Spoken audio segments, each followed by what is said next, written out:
Welcome back, everybody, into a very special edition of We Have the High Ground. I'm Colin Morris, one of your fantastic hosts. Joining me as always, Soul, and it's Bogz. But Soul is here this week. She has brought us a little treasure. How are you doing, Soul? I'm doing good. Excited to talk about this topic. I love doing deep dives like this into Star Wars, so this was fun for me. Yeah, and very topical, very, we couldn't not be part of the conversation and couldn't do it without Bogz. Yeah, man, it's Soul's idea. Obviously, we're gonna get into it now, but yeah, it was a good shout, really. Like you said, topical, and we do have an Asian on stream as well. Like I am half Asian, I'm half Indian, half African. So just to confirm, we're included. Yeah, represented on the screen yes. as well. But Soul was so gracious enough to come to us with all the work done. She's got, like, call her the librarian on our podcast. We Have the High Ground. Or no, we have. Come on, guys. It's the Ultimate Schmodown after show. What am I doing here? And she's the librarian, and she brought us all the stuff. So first, we'll bring in a bit. Oh wait, no. There we go. So we wanted to highlight this organization called Stop AAPI I Hate, and they are a nonprofit organization. They run the Stop AAPI I Hate reporting center and tracks incidents of discrimination in the Asian and Pacific Islander community after basically COVID. Unfortunately, we had a few people in high places that were blaming Chinese and Asian community and Pacific Islander community for this disease. And so there's been a lot of violence that has escalated here in the United States. I'm not sure about the UK Bogz, but definitely here in the United States against Asians and Pacific Islanders. So this community, you can go to their website, stopaapihate.org. You can donate to them. You can report an incident if something's happening. They do have like news of all of the incidents that have been reported and have been checked on their site. And it's it's really, really sad to see how many incidents there really are, but hopefully bringing awareness to them will make them stop or make them be a little less prevalent. But unfortunately, at the moment in time, they are pretty prevalent here in the U.S. Yeah, I definitely want to not live in a country where I wake up in the morning and see people like just kicking people in the streets because of what they look like. We got to stop that. And what better place to talk about like a world where what you look like doesn't matter than Star Wars, because you see that all over. You see it throughout. I mean, it's specifically the Jedi. I mean, really, we'll talk about the prequels later, but it's just so obvious there that it's just doesn't matter what you look like, and that's just a world I'd rather live in. So we broke this up into each trilogy and then into TV and video games. So we're gonna have Bogz, our resident Asian here, take it away first for the original trilogy. Yeah, so there's if we go to the first one that we've got, obviously forgive us as well if we miss anyone. These are just kind of the standout ones that were for us, and if I pronounce any names incorrectly, I do apologize. I hope you guys know who we're talking about. I mean, you preface yourself as like being of Asian descent. I'm pretty sure you like clear yourself of all responsibility to mess up like names. So yeah. Are you gonna forgive the dude in India who doesn't like get the dude's name right in South Korea? Like, yeah, he might not know that one. I'm just saying, people can get offended by all kinds of things. Right? I'm just putting it out there. I'm not expert in Star Wars. There's a dude's name is Jabba. Like, okay, I think we're good here. This is Star Wars. True. But yeah, this guy's name, his real name is L. E.G. Kahusha. He plays Lieutenant Telsage. He's a pilot, of course, in Return of the Jedi. He's the one that says, "There are too many of them," and then he gets blown up. So, that's he's obviously a bit part. And just to confirm as well, in the original trilogy, there isn't too many. Let's just be honest. In terms of on-screen, how many working Asian actors were there in America? Like in American film or in London? I mean, there was filmed in London. Right? Sorry, London would have been where they were casting that. That's crazy. Yeah. Imagine, is he American? Or like, is he of American descent that was just an act? I would be curious, like, that's like, the casting had to be, I wonder what the process was like. I would love to, I mean, I would love to do a deep dive like Soul did and figure out like because this has had to be so surreal to be in like 1975, late 75, 76 when they're filming this stuff. You could tell it's in London. Well, this You is could see the Return of the Jedi. So Return of the Jedi. So it would have been 80, probably 81, Three, 82 late when they were filming. And even then, oh my gosh, even worse. Well, not worse, but like closer to Reagan times here in the States. So even better to see representation. This is... Yeah, so of course we don't know as well the extras, how many extras were Asian, you know, because people in costumes, people dressed up as aliens with makeup. You know, them. You know, speaking of ones with makeup, is this lady? Her name is Daylin Cho. She plays Lin Mi, who's also in Return of the Jedi. She's one of the dancers in Jabba's palace. She was added into the special editions in the 90s George Lucas extended version. Yeah, she's in Jabba's palace. I mean, everyone probably recognizes her from the scenes and stuff. So not the best scenes, I'm not gonna lie, in all of Star Wars, but at least someone's there. I mean, I remember clearly watching her just watching it throughout the years and thought, oh, there's someone who looks Asian. But yeah, obviously she's a Twi'lek kid of some sort. So yeah, shout out to her. But yeah, another extra in as Asian. But yeah, next slide. So without her, we wouldn't have had any Twi'leks at all. Imagine. Maybe. Imagine the other green one. Imagine as well, how many people going around dressed as her or singers from the band kept the Twi'leks going, and to where I'm sure there was Twi'leks in the extended universe and stuff, but they were was my favorite one is oh god Ayla well, yes, is obviously Hera, but Ayla Secura from Jedi, from Revenge of the Sith, and she gets blasted on Felucia, I believe is the planet. I think so. Yeah. And they're definitely in the early 2000s. There were people cosplaying as her at conventions when Star Wars movies, when the prequel trilogy came up, which we'll talk about later in this episode. Literally looks like she's just wrapped with like the stuff that you wrap like a bow around a gift with. Like I'm so glad we've. I mean, at least better. Princess Leia had a nice bikini to wear. As what she got? What is this one? This may even be a man. Prove to come on now. I will say a little bit about Daylin Cho. She actually is a formidable dancer, and that was mainly why she was picked to be part of it. Because she is a pretty famous dancer in the dance world. Bogz, somebody else is famous coming up. Well, there we go. This is the kind of icon that is Akira Kurosawa, and complete influence not only of his whole filmography and his influence in Asian cinema. I mean, his overall cultural influence on just storytelling in general. This Kurosawa, his whole storytelling arcs and aspects and elements are sprinkled all over Star Wars or sci-fi in general. So without this man, there would be no Star Wars. He was on set as well for The Empire Strikes Back. A lot of the Hoth scenes, he was there, for the model making and stuff like that. So clearly, George Lucas, giving George Lucas a stamp of approval.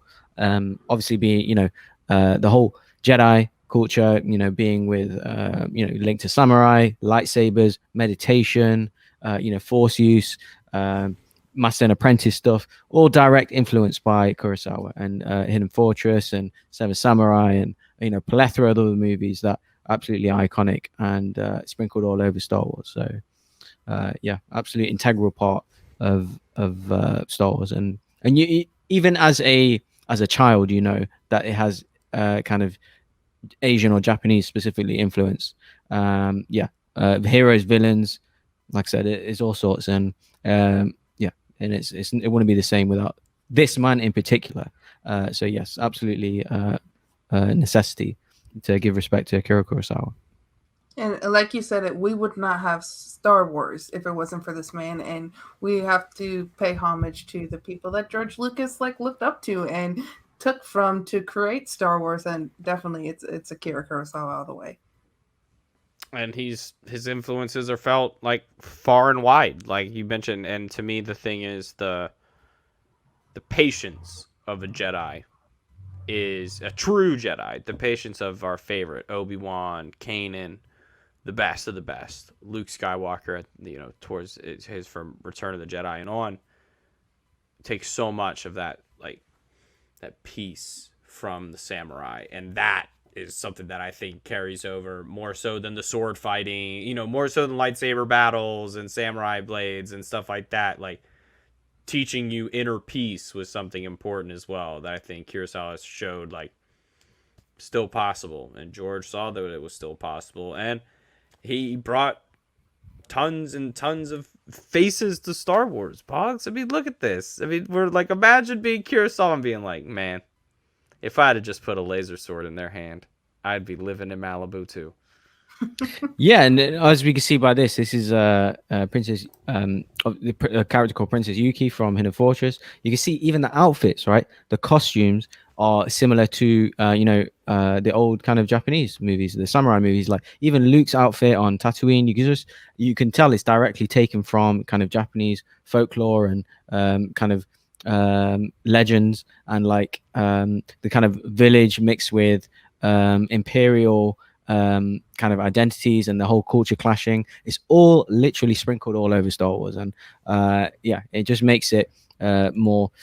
We say when we watch Star, we say it's more lived in, but it's taken from the past. It's taken from the old, Kurosawa Japanese movies and put into, like a space opera. So, yeah, it's absolutely it's beautiful, and some of the set designs are really similar. Even the cinematography, we see it now, even in The Mandalorian, referencing old Kurosawa movies from the 50s. So, and that will continue on. So yeah, absolutely.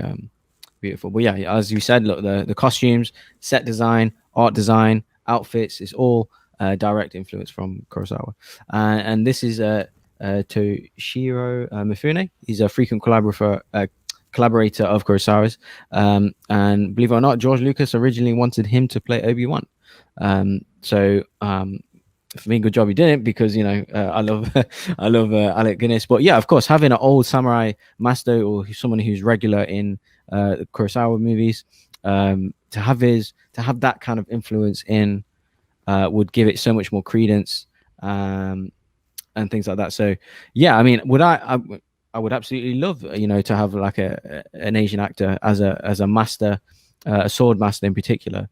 That means that there's like a young Asian Obi-Wan in the early 2000s. It's not Ewan McGregor, which then just puts me on the spiral path of like, Donnie, we could have had you earlier, like way earlier. Like, oh my gosh, the possibilities. That's such like a take the Infinity Stone out of the time loop and make like a totally different in a different multiverse. Does he get his sir if he's not Obi-Wan Kenobi? If he wasn't Star, definitely would. I mean, multi-Oscar nominated, actor and an icon in his own right, of course.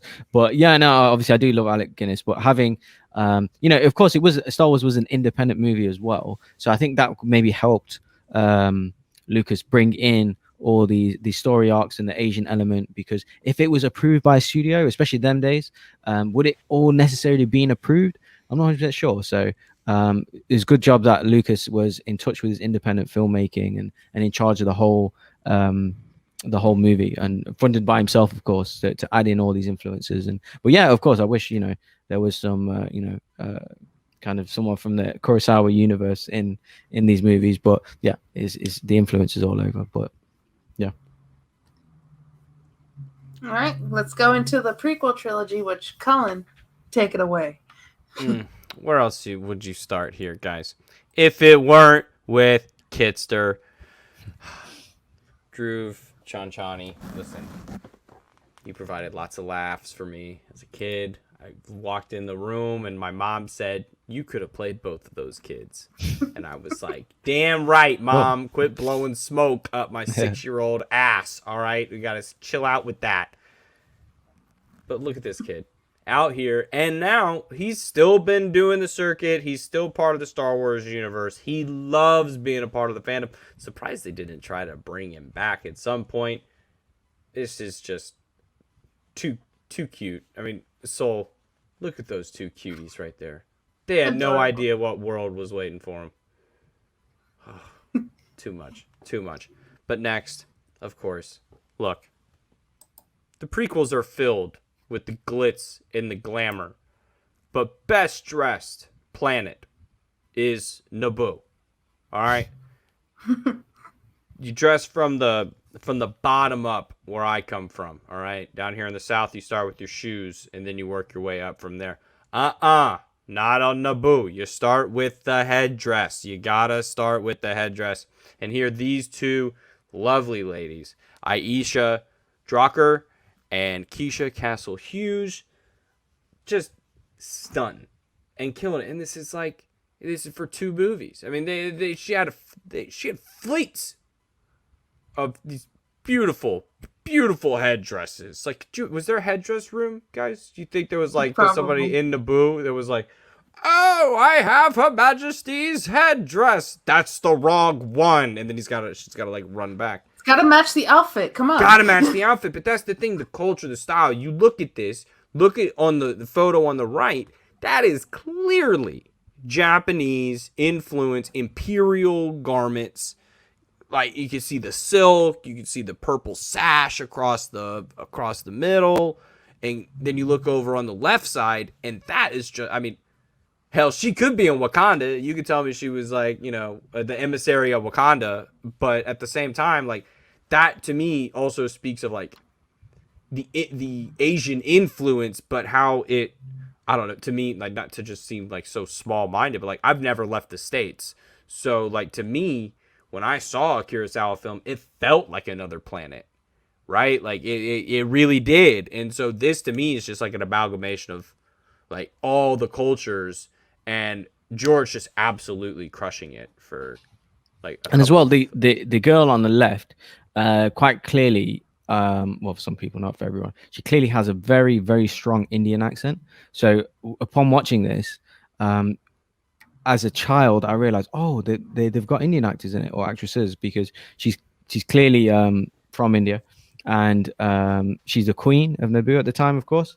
And then, yeah, it's just kind of a shock realization, oh, look, they would put someone like this in charge of a planet, going kind of toe to toe with Palpatine and everyone else there. And yeah, so it was definitely it was a shock seeing this at first, and because how she's dressed and she looks very regal, and yeah, so it was a surprise.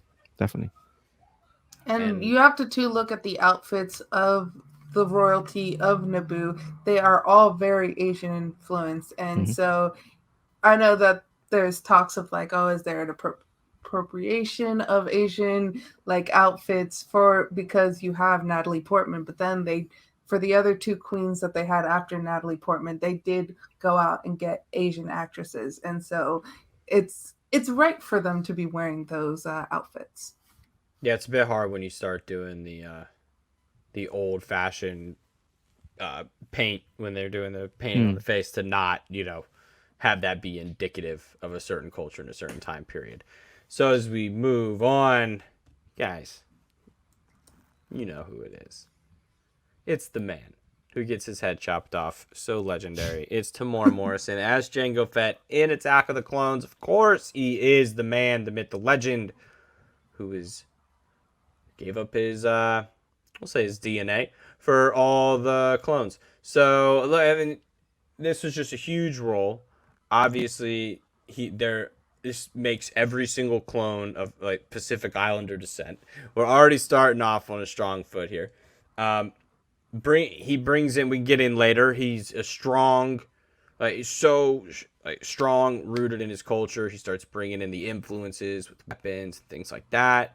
But just to see him in this role in Attack of the Clones, I mean, he's in the movie almost as much as, if not more than Count Dooku. I think he's in the movie, if not more than, I mean, he's as much the first part of the villain's movie, or the first part of the movie's villain, and then the second half is more Count Dooku's story.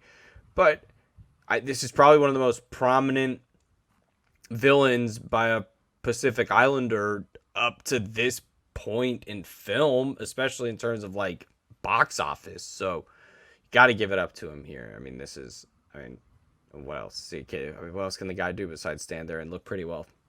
Samuel L. Jackson chops his head off. So And I will say too, Attack of the Clones was the first Star Wars movie that I saw, and so with me and my ignorance as a very small child, I did not know that he was Pacific Islander, I was just like, oh, a brown dude. And as someone who's Latina, I was like, oh, there's a person of color That guy could be your on dad. screen. He could be related to me. He could be Latino. Oscar Isaac, he could be Oscar Isaac's older brother. If you can play Oscar Isaac's older brother, you are Latino.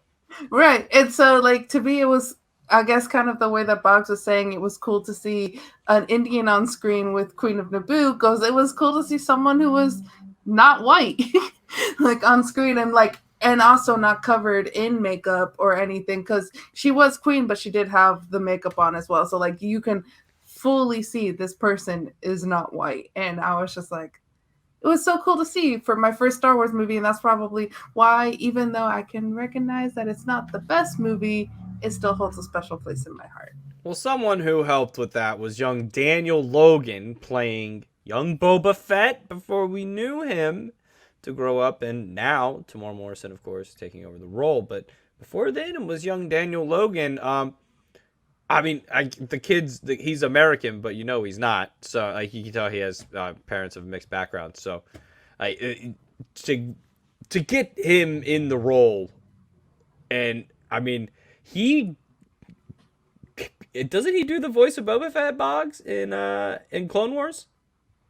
I believe so. Yeah, like, he ages up with him, and he does a great job. And I read the Boba Fett novels as a kid, and I mean, they're riding it off these kids. Like, Disney's making books where the main character looks like this, and there's like 22 or 23 books in this Boba Fett series, and it just showed, like, and I mean, I don't think it was Disney at the time. It might have been Disney Press. I don't know who was making those kids' books, but they were making billions off of me. The Jedi Apprentice, the Jedi Quest books, and then the Boba Fett books. But Daniel has just always been, like, willing to be a part of Star Wars, because it never treated him quite like whoever played the kid that played Anakin in Episode 1, Jake Lloyd. That just did not. That didn't go well. That was like oil and vinegar. But that's it for the prequels. We got. I want to say that. Just a quick word on kind of the whole Jango Fett thing. So, I mean, very much influenced from Akira Kurosawa for me. So, like, the guy who we mentioned before who's going to play Obi-Wan, Toshiro Mifune, like, he, in so many of the Kurosawa movies, he was like a Ronin, like a bounty hunter, often a criminal, being the kind of sometimes the mediator, or sometimes playing both sides against each other. Very much influenced like him. They wear armor as well, like the movies, in like Yojimbo, I think is one, and there's the other one. What's it called? Not Seven Son, Rashomon. Yeah, that was another one where the kind of where like a bounty hunter is working against other people to try and obtain his to obtain his bounty, or for his love, or whatever the reason is. And I saw that in this. So I saw that in this character, where I love that he was the kind of at the time I did know. I think I was old enough to know that he was from like a Pacific Islander, and I thought, oh, that's cool. Like, he's the main clone. Like, they got his DNA to have all these millions of other ones, and this guy was the best. He had obviously awesome fight scene, with Obi-Wan, and he doesn't live too long after the scene here. But him being next to Dooku, who was the kind of evil one looking over this whole Geonosis scene, and who had Obi-Wan captured as well. So I did appreciate this. It's very. I think this was also gathered from Kurosawa and in the previous Kurosawa movies as well. So even the whole look, even the whole Boba Fett look, is really, it's a mix between like World War II kind of Nazi stuff and old Japanese stuff. So old samurai. Nazi one more time for me. Nazi. No. I am Inglorious Bastards till the day I die, and we kill Nazis around here. Right. Okay. We got the Disney acquisitions. Whoop whoop whoop! Money, money, money! But up. So starting off, and I was like, let's start off with the movie that had the most Asian characters in it, with Rogue One. So we're starting off here with Riz Ahmed, and he's playing Bodhi Rook, and he's from Jeddah. served as a cargo pilot for the Galactic Empire, but ultimately defected to the Alliance to restore the Republic. He's a key player in making sure that the Star plans were able to be transmitted to the rebels, and unfortunately dies at the Gotta end. plug in that XLR cable for me, Bodhi. Plug in the XLR cable.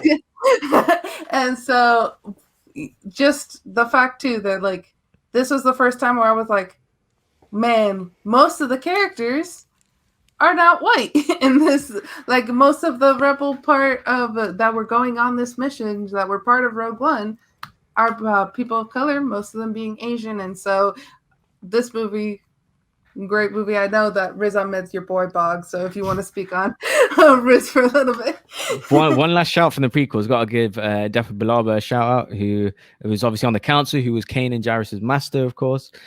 She was played by a lady called Deepika O'Neill Jyoti, so I'll give her a shout out. Technically a Disney acquisition, Bogz, so not a shout out to the prequels. You are in the clear.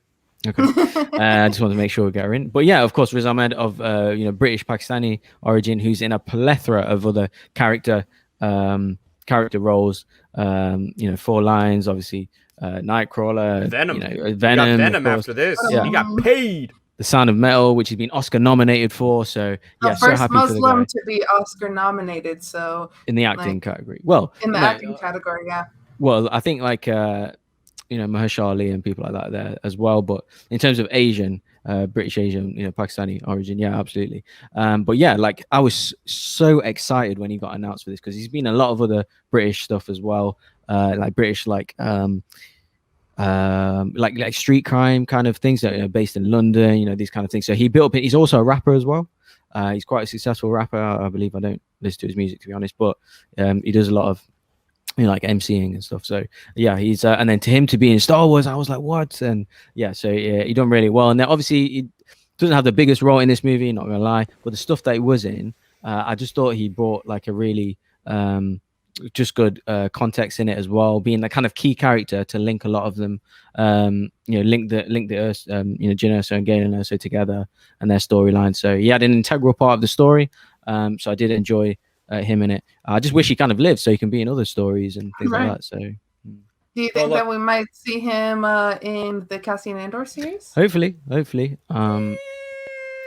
But he was clearly on the Imperial side. Yeah. And obviously this is like a rebellion story. So it could be if they're fighting off the Imperials. Who knows? Maybe. I don't know, I think he's too busy in. He's more of a plug stuff Marvel in now. guy, not like a shoot stuff in the face guy. We got more Who shoot knows? drivers. Who knows? Who knows? He's the guy that actually said Rogue One as well in the movie. Like that's True. Yeah. So let's go off to our boy Donnie Yen. Man. Again, now I'm like that Colin said it beforehand. What if he was Obi-Wan? Like, if I'm we serious. had to share him I'm dead serious. not old enough, Listen. unfortunately. Listen. And now it's like we're about to get 6 episodes of Donnie Yen trying to get Hayden Christensen back. And we're like, let's go. But he obviously plays Chirrut Imwe. He's one of the Guardians of the Wills. I'm one with the Force is with me. This is the guy who, even though he's not a Jedi, he embodies what it means to be a Jedi and has that Bogz's favorite word, balance. And so just the fact that like the pureness that is Donnie Yen, everyone knows him. And like the fact too that like he's such a prominent actor, and I was so happy to see him in Star Wars. I know Donnie Yen's your boy, Colin, if you want to speak on Donnie Yen. Listen, I grew up watching Ip Man, IP Man, however I've heard every single type of person say it. That's my guy. All right, listen.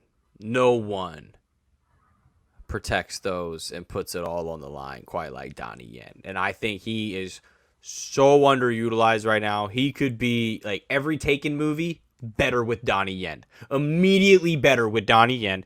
And he kicks everyone's ass with like an actual pencil. Like if you gave him a pencil, he could do it. Everything he's doing right here with this stick, but with the pencil, and he could do the whole thing. He's incredible. He should be in more things. And he is so understanding of the brand. I think is so important. Because as we'll get to it with our next character, he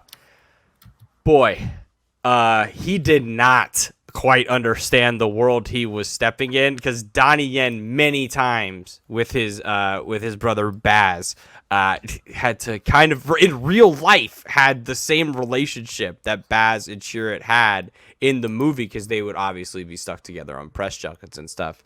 So I'll move on and talk the civic story. Do you guys know that he spoiled the movie at Star Wars Celebration?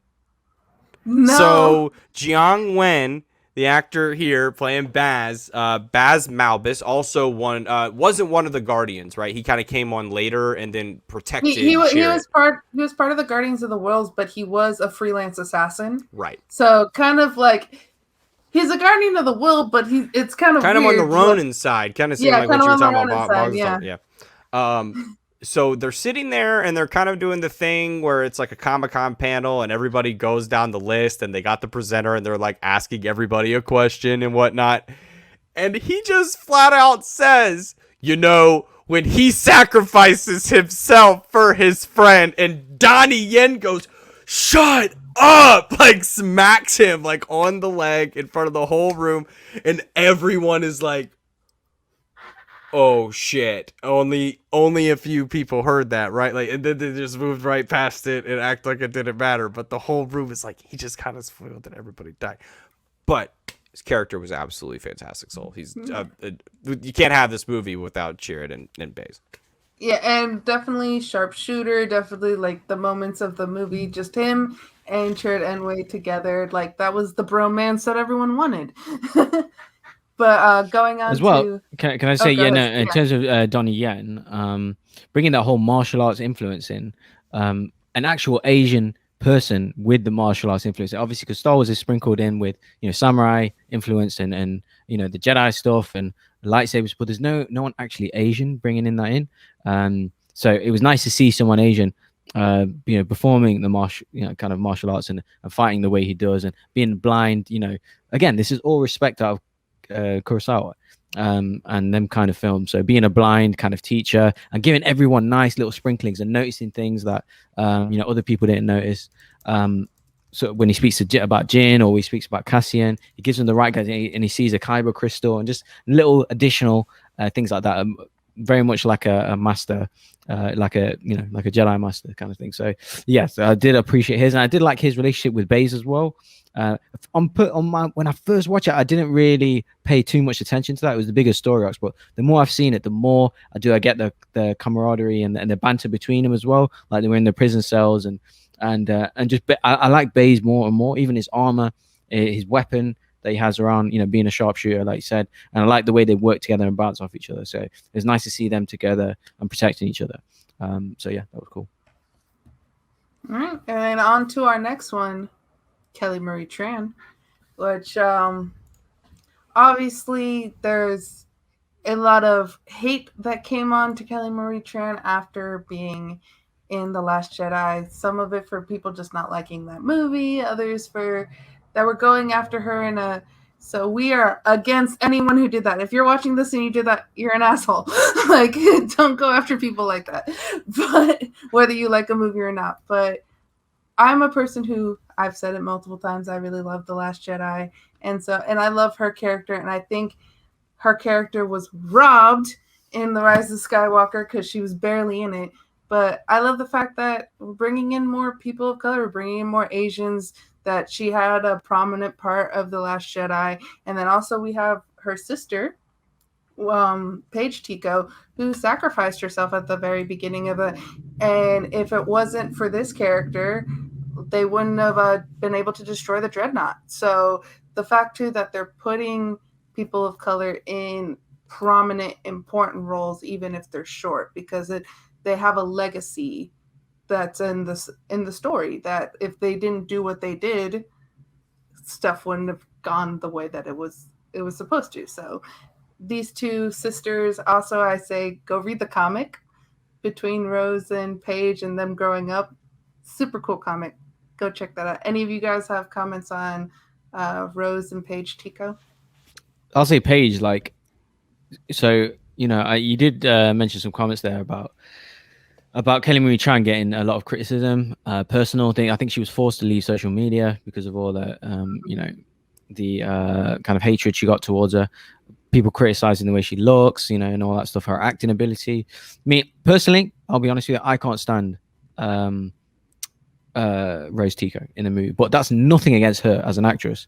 I just think it's the character and the dialogue and things like that in the story arc, not anything to do with her, like not at all. I was so happy to see her so excited. She's crying like so many press conferences and celebration, and like she was kind of put on this pedestal by Rian Johnson as this kind of newfound talent. So yeah, there's absolutely nothing against her. To be honest, I probably prefer Paige Tico in the movie, like her stuff being dramatic and just the very little, she almost had no dialogue, but her stuff being much more relevant and appealing to me than Rose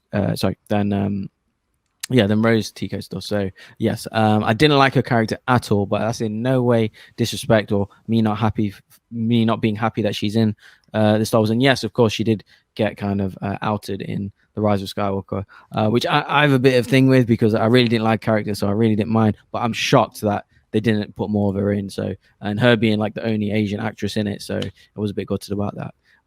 But yeah, that's just to be fair. Like I can't stand the character, but I'm not, in any way disrespectful to her. And that part is perfectly fine. If you don't like something, that's fine. But when I'm not going to tweet her and say you are this, you are the like person. Have a go or how she looks. Like what kind of behavior is this? This is weird. But anyway. And then for you, Colin. Your thoughts on for me, I'm totally cool with like everything that like Kelly Marie Tran had to do to handle her business. Like if the internet sucks, get off the internet. Like I can totally agree with that. Like I'm with it. I look at this through the lens of like I think Rian Johnson said before, like she wasn't part of the original script. Fell in love with her as an actress, and then kind of found some way to bring her along for the ride, which you can kind of tell then ends up with people with people like Bogz, and that kind of sentiment, which again, totally fine. It's also my least favorite part of the movie as well. I can't it's in the Colin cut, emphasis on the cut, but for her.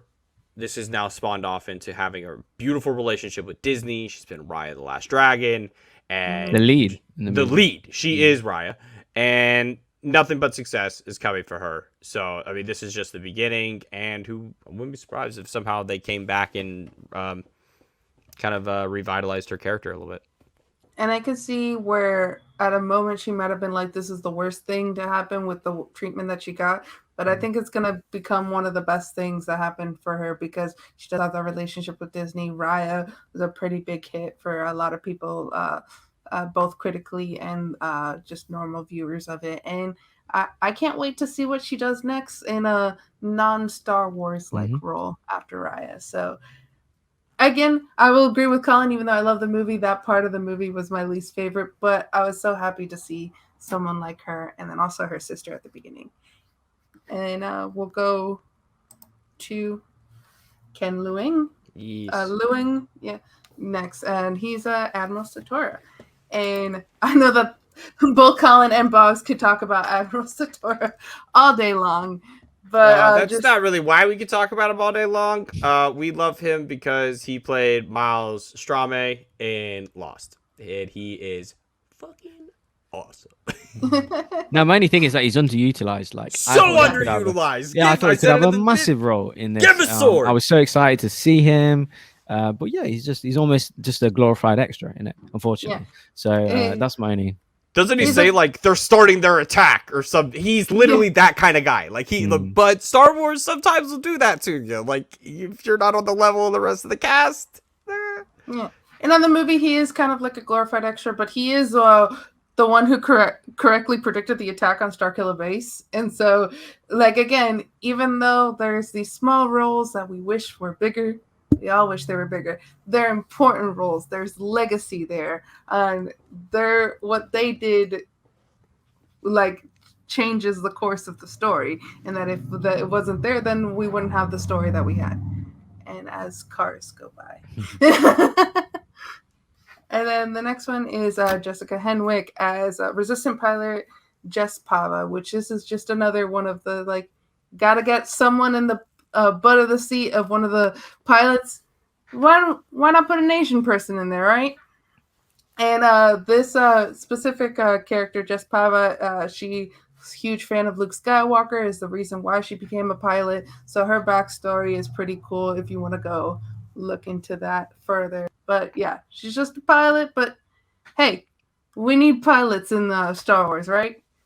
We need them. So I will say from the 3 trilogies, though, to be fair, there isn't actually a lead.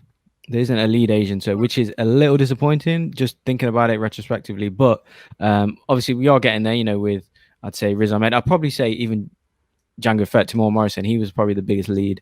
But now moving forward into the Disney canon, I think they're starting to try to rectify that. So he's leading his own damn show. Yeah, exactly. So speaking of TV, exactly. Wow, Bogz is a segue king. How did I know that? Right. Bam. Take it away, Soul. Oh, Rendition man. of No, I don't need to. Okay. She didn't even sing that. I know, it wasn't even yeah, Reflections. yeah, but Mulan herself, Ming-Na Wen, I was so excited that she was a part of The Mandalorian.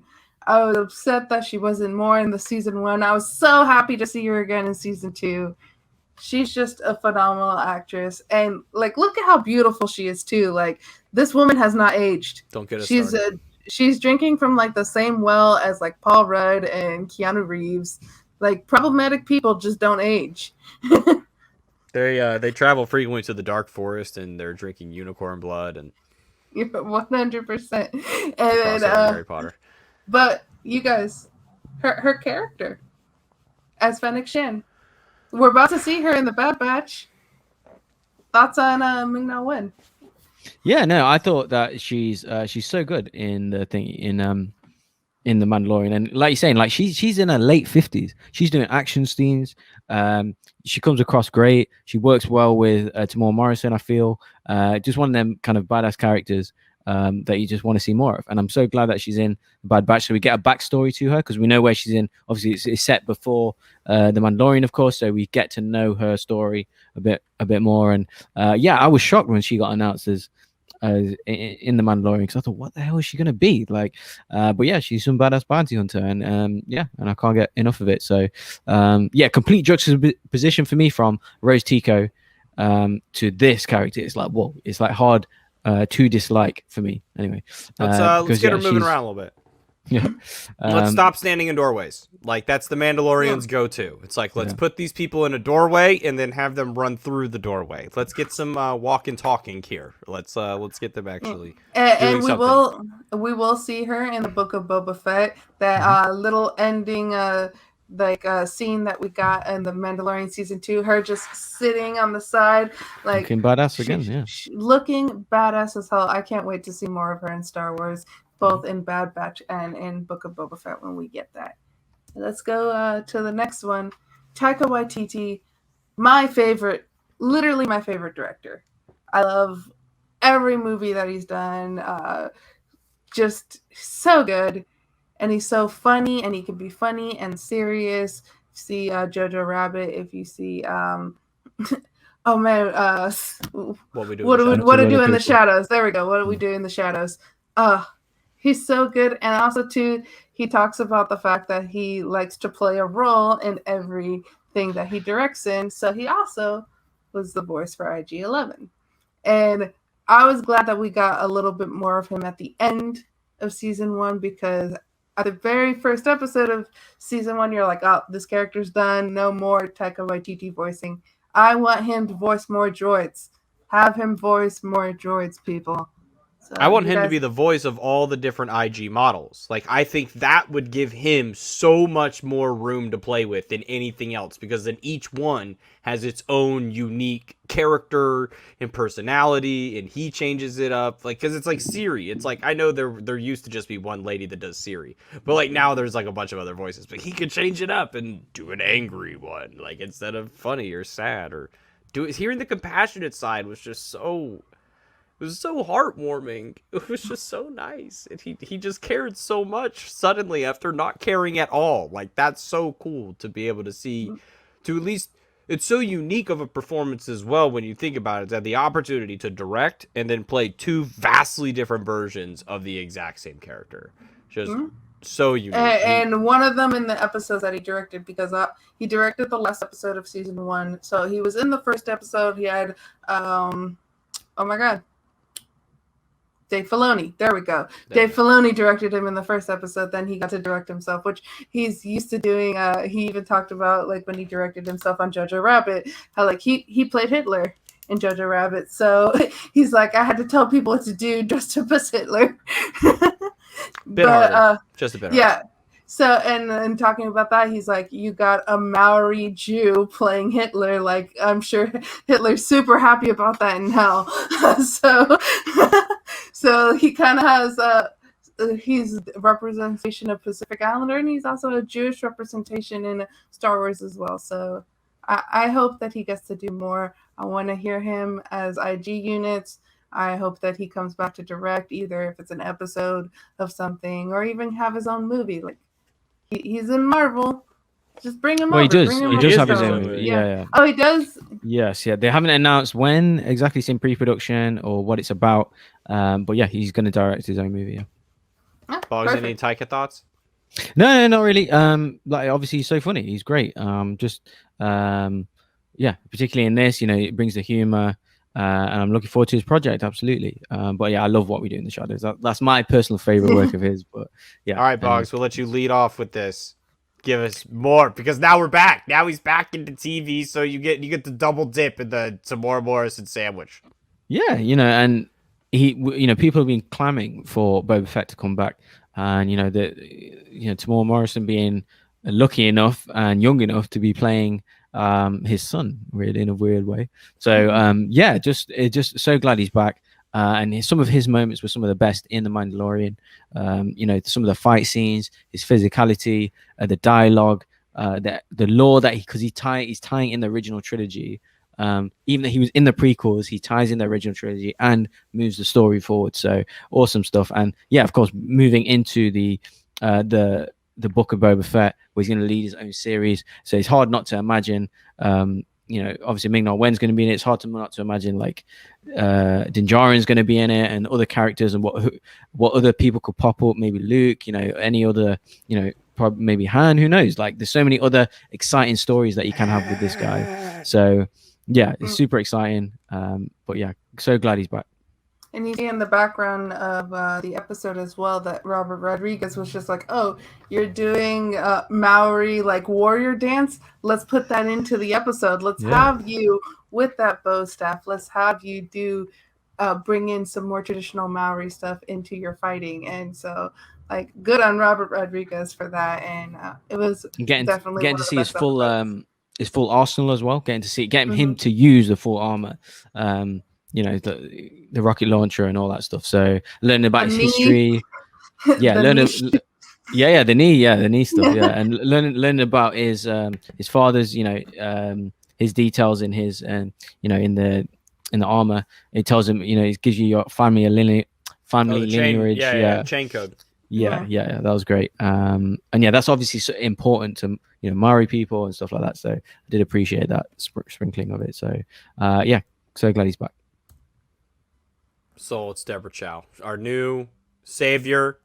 Directed episode 3 of season 1, The Sin. Directed episode 7, The Reckoning. They could have brought her back for season 2, but they said no. How about an entire Obi-Wan show? Will that do? I think that's gonna do, Soul. I think that'll do, Pig. That'll do. Her episodes were literally my favorite episodes of the first season. Like, the fact it was perfect setup for the finale for Taika with The Reckoning, and then also the ending of episode 3 where you have just all of those Mandalorians just going off. So good. I can't wait to see what she does with Obi-Wan. I'm excited. I think she has a long way to go. Like, she has a long am I using these words correctly? Words are hard, but the fact that I just can't wait to see everything she does with Star Wars. It's I hope she's in it for a long time. There we go. Words. Well, Bogz, your girl, Sabine, Oh, damn. Mm. Mm. Yeah, so obviously Tia Sakara, who voices Sabine in Star Wars Rebels, she's also of Indian descent, so like American Indian, and yeah, like in the kind of Rebels, so she's a key character, right? So I'm hoping that she is going to be in the Ahsoka series because we did get a kind of potential spoiler or leak in terms of the series synopsis of Ahsoka. So we believe that she's going to be looking for Ezra. So I hope, well, as Star Wars Rebels finished, she was looking for Ezra with Ahsoka. So hopefully she will be. Well, the characters to be in, at the very least, will be in the Ahsoka series. Hopefully, we her. She doesn't look too dissimilar from the character. Yeah, she just has some great story arcs. With being a Mandalorian, with Ezra and with Kanan and with Hera, and yeah, she's just a great character. And being like obviously a strong female, she used the Mandalorian armor. Like we're not really seeing a female use the Mandalorian armor like that. Obviously, like in terms of that's the closest, apart from obviously the Bo-Katan and people like that. But seeing someone Asian or a minority use that kind of armor like that female one is great. So yeah, she ticks a lot of boxes. I have noticed there's several other things on Netflix as well. Like she pops up here and there, so she is quite a strong TV actress, I believe. So I'm hoping she gets to transition. Yeah, maybe she gets to transition into some other properties, but she's young enough to play her as well. So yeah, I hope they give her a shot. Just need to cut her hair a little bit and she'll be perfect. Yeah, give it some spray and there you go. Speaking of perfect, Javina Gavankar, incredible mocap performance in Star Wars Battlefront 2. Very short, unfortunately too short in my opinion. It should have been longer. It took me like 4 hours to finish that. Yeah, it's too short. I'd need more. She could come back in anything. She was just in a commercial with Shaq, an AT&T commercial. I was like, well, that's my girl. I was like, that's her. Like she's so cool. And she's so in with the fans, too. She's not afraid to get nerdy. She is a nerd. I remember she came on a Jedi Council back in the day on Collider. And she was just so awesome to just listen to. And like, she was so appreciative of the role. And she was so already into Star Wars anyways. It just felt like it was like a kid in the candy shop type of thing. Soul, did you play Battlefront 2 at all or watch the cinematics or anything like that? I did not play Battlefront. I saw some of the cinematics to like get ready for this, and she just did a fantastic job. And so hopefully we'll get to see her in something live action. I would love to see that. Yeah, and she was also the puppeteer for the puppet for the Mon Calamari in Chapter 11 of The Mandalorian, the guy who runs the shipyard, who you see drop the cargo when the ship falls into the water, and the person in the overalls, where we were all like, oh, overalls made it into Star Wars. Biggest moment ever for overalls. And I called an audible, added one more after Visions. I hope it logs in. But Visions first. This is the new show coming to Disney Plus. It's going to be all anime. So nothing is more AAPI friendly than anime. Bogz, I know you're not into anime, so this is very. You are my most interested person. Like, I'm more interested in your take on what this is going to be, how you receive this, because it's going to be different than anything you consume on a normal basis. Yeah, like I've always kind of wanted to get into anime, but I've never had my arm forced to, kind of thing. So this is a good way to start, right? It. Yeah, exactly. But yeah, like obviously I've kept up with like Studio Ghibli stuff, and I've seen the odd movies here and there, but I'm not like being that ever invested in it, kind of thing. So this is my way in, I guess. But I just want to say on Javina Gavankar as well, like another one who's an Indian actress. So I do appreciate the Disney era bringing in these, giving Asian kind of characters more of a story. We're talking her, obviously Tia Sakara, Riz Ahmed. We're talking Donnie Yen, the guy who plays Baze Malbus, Kelly Marie Tran as well. So they are getting more key roles, and more screen time and stuff. So I definitely appreciate that. And I loved her story. Again, Colin, 100% right. You can finish it in literally 4 hours. The story mode in Battlefront 2, but it's so good. It's so thorough, and she's they age her as well. It goes before it goes About pre 25 years. yeah, it goes pre Return of the Jedi to up until I think the Last Jedi, and it kind of covers that whole time as well. So yeah, and she's she dropped dead gorgeous as well. So yeah, there's a lot. Like I said, she's in that whole time. So she's in the Mandalorian era. So there's a lot of kind of rumors that she's going to come in at some point or some other series as well. And yeah, there's she was actually in the Rise of Skywalker as well. She played a voice character of someone. I never checked who, but I know she's in the cast somewhere as that. So yeah, I think she's great, and I'm hoping they give her more. So you're right, she's one of them geeks that cries at like interviews and like can't believe she's a lot of characters in video games and stuff. She's done a lot of motion capture, and she's in the way back as well with Ben Affleck, the basketball movie. She plays his wife in there. So I'm kind of slowly noticing she's bringing up she's in a lot of stuff. So so this was my audible. Yeah. This is Lauren Mary Kim, who was the mocap artist for Ahsoka's fight versus Darth Maul in season 7 of the Clone Wars. And then actually a little more, she's also the stunt double for the Armorer and Omera, who was the lady in the kind of lake village that Din Djarin befriends, who tried to take his helmet off. And so she doesn't play her, but she plays the stunt double when they were in the action sequences. So she's very much in the Star Wars world right now, very much on Lucasfilm's radar. So who knows? I just follow her. I think I've mentioned it so many times. I follow her on Instagram, and she just does random somersaults and like half flips off walls, and you see her random motion capture stuff. She's a good follow. Yeah, she's really talented. Yeah, but and maybe hopefully we can see her as an actual character, have her own thing, and that would be cool. Well, folks, that will do it for our breakdown, and really just giving you the deep dive of like, hey, if you didn't know this thing you love is carried on the backs of people who are having a hard time right now, and you need to reach out to them and let them know thank you for helping be a part of this thing that we love. If there's one thing you take from watching this video today, reach out to one of these actors or actresses or creators of just glorious content. Give them a follow, give them a support, donate to AAPI, do whatever you feel you can, like even liking a video, liking whatever, like even the littlest bit. Just put yourself in the mindset of caring and try to, put yourself out there, be empathetic towards other people. And that's the kind of world we all want to live in. So that'll do it for me. Bogz, any final thoughts?